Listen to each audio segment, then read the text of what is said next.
दोस्तों, हिंदू धर्म में हम सभी रामायण की कथाओं से अच्छी तरह से वंचित हैं।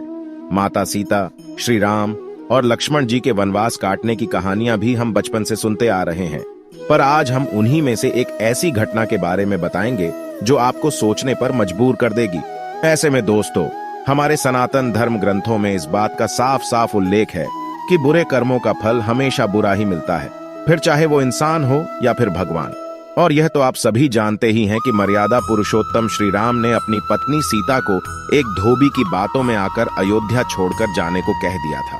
लेकिन क्या आपको पता है कि एक समय माता सीता ने बहुत बड़ा पाप किया था, जिसकी सजा के रूप में उन्हें गर्भवती हालत में अपने पति से दूर रहना पड़ा था। माता सीता ने कौन सा पाप किया था और कौन था वो धोबी जिसकी वजह से माता सीता को वन में भटकना पड़ा था? इससे जुड़ी कथा आपको हमारी आज की वीडियो में जानने को मिलेगी। इसीलिए वीडियो काफी इंटरेस्टिंग होने वाली है, इसीलिए इसे बिना स्किप किए एंड तक जरूर देखिएगा। दोस्तों, जिस कथा के बारे में मैं आपको बताने जा रही हूं, उसका उल्लेख आपको रामायण में मिल जाएगा। दरअसल रामायण कई भाषाओं में लिखी गई है। ऐसे में अलग अलग रामायण में कई तरह की दंत कथाएं मिलती हैं और ऐसी ही एक दंत कथा माता सीता से जुड़ी हुई है, जिसके मुताबिक त्रेता युग में मिथिला नगरी में जनक नाम के राजवंश का राज हुआ करता था।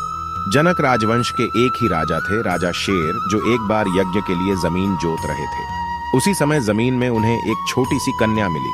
कन्या के सुंदर नयन नक्श को देखकर राजा बहुत खुश हुए, इसलिए उन्होंने उस कन्या को अपनी पुत्री के रूप में गोद ले लिया और यही कन्या सीता के नाम से जानी गई। जब सीता थोड़ी बड़ी हुई तो एक दिन अपनी सहेलियों के साथ अपने महल के बगीचे में घूम रही थी। तभी अचानक उनकी नजर एक तोते के जोड़े पर पड़ी, जो देखने में बहुत ही ज्यादा खूबसूरत थे।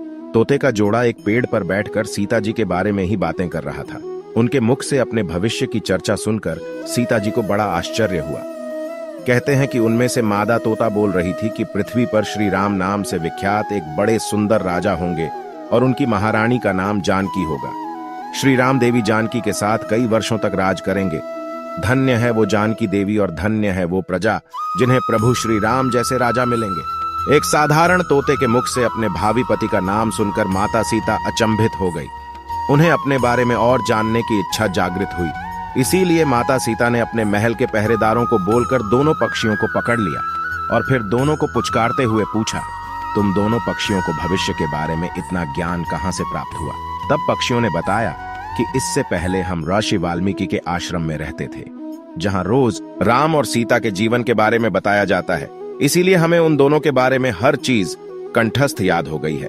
सीता जी ने जब ये सुना तो उन्होंने सोचा कि दोनों पक्षी तो बहुत ही दिव्य है, क्यों ना मैं इन्हें बहला फुसलाकर अपने जीवन से जुड़ी सारी बातें पूछें। यही सोचकर माता सीता दोनों पक्षियों से कहती है कि तुम दोनों बहुत सुंदर हो। देखो, तुम दोनों को डरने की जरूरत नहीं है, मैं तुम्हें कोई नुकसान नहीं पहुंच जाऊंगी।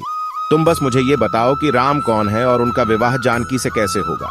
तब दोनों पक्षी बताते हैं कि महर्षि वाल्मीकि रामायण नामक एक ग्रंथ लिख रहे हैं, जिसमें उन्होंने बताया है कि महर्षि श्रृंगी के द्वारा किए गए पुत्रेष्ठ यज्ञ से प्रसन्न होकर भगवान विष्णु मानव शरीर धारण करके उनके ज्येष्ठ पुत्र के रूप में जन्म लेंगे, जो कि प्रभु श्री राम होंगे। बड़े होने पर श्री राम महर्षि विश्वामित्र और अपने छोटे भाई लक्ष्मण के साथ हाथ में धनुष लिए मिथिला आएंगे और वहां शिव जी के धनुष को तोड़कर जानकी से विवाह करेंगे। इतना सुनने के बाद माता सीता उन दोनों पक्षियों को बताती है कि जिस जानकी की तुम लोग बात कर रहे हो वो मैं ही हूँ। मैं सीता भी हूँ और मैं जानकी भी हूँ। इसलिए तुम बताओ कि मेरे प्रभु श्री राम कैसे दिखते हैं। इस पर नर तोता माता सीता को बताता है कि श्री रामचंद्र का मुख कमल के समान सुंदर है। उनके नेत्र बड़े और खिले हुए हैं। उनकी नाक ऊंची और भुजाएं घुटनों तक जाती हैं। उनका गला शंख के समान है और उनकी सुंदरता का क्या वर्णन करूं। उनके गुणों का बखान तो 100 मुख वाला भी नहीं कर सकता। दोनों पक्षी आगे एक साथ कहते हैं, माता जानकी, आप धन्य हैं जो आपको रघुनाथ जी की पत्नी बनने का सौभाग्य मिला है। आपकी जोड़ी तीनों लोकों में सबसे अद्भुत होगी।